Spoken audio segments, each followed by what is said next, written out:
Hey everyone, welcome back to Corporate Decoder, the place where we take a big, boring company report and make it well. Slightly less boring and a lot more useful. Today we're diving into an 8K filing from LM Funding America Incorporated.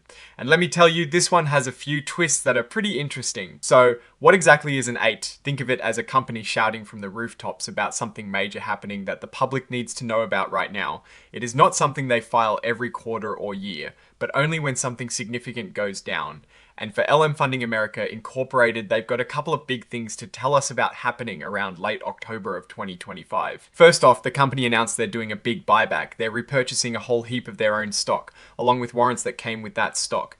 The company agreed to buy back over 3.3 million shares of their common stock, along with warrants that were originally issued in a private placement financing back in August. These aren't just any old warrants though. They've been adjusted and now represent the right to purchase significantly more shares. We're talking about an aggregate repurchase price of around $8 million.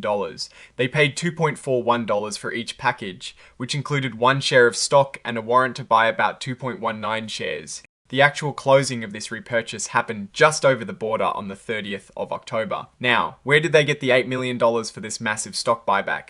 Well, they didn't just pull it out of thin air. To fund this repurchase, they entered into a pretty interesting loan agreement. They got a master digital currency loan agreement with Galaxy Digital LLC. This isn't your typical bank loan. This facility allows the company to borrow us dollars and also specific digital currencies like Bitcoin, Ether, and other digital assets.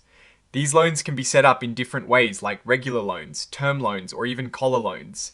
The exact details for each loan, like how much they borrow, the fees, the collateral, and when it's due, will be in separate agreements called term sheets. What is a bit unique here is that these loans are secured by cash or digital currency collateral. So, the company is giving Galaxy Digital a top priority claim on this collateral to make sure they get paid back. This loan agreement also lays out what happens if things go wrong. It lists a bunch of events of default for the company. This includes not paying back the borrowed money or fees on time, or if the lender doesn't return the collateral. It also covers situations where either side seriously breaks the rules of the agreement, or if the company doesn't provide extra collateral when needed. Even things like certain company mergers or bankruptcy proceedings would trigger a default.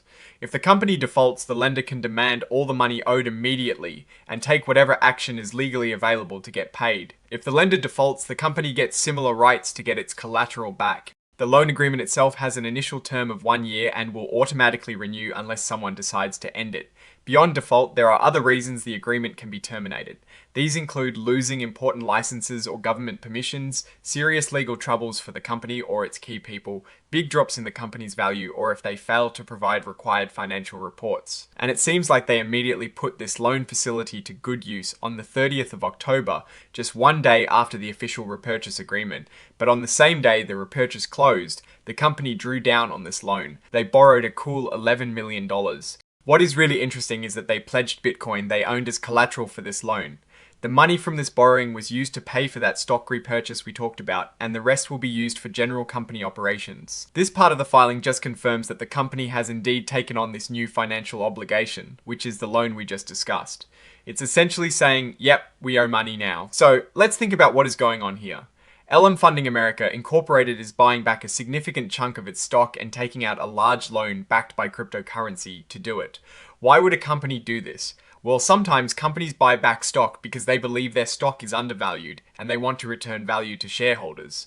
They might also do it to reduce the number of outstanding shares, which can make earnings per S-share look better. Taking out a Bitcoin-backed loan is definitely more unusual and speaks to the company's strategy, perhaps leveraging its digital asset holdings. It is a move that could be seen as bold or perhaps a bit risky, depending on how you look at cryptocurrency's volatility. Now, looking at this from a more strategic perspective, this is a company leaning heavily into digital assets. Not only are they potentially holding digital assets as collateral for loans, but their borrowing method itself is tied to digital currencies. This suggests a core part of their business model or their financial strategy involves engaging with the crypto world.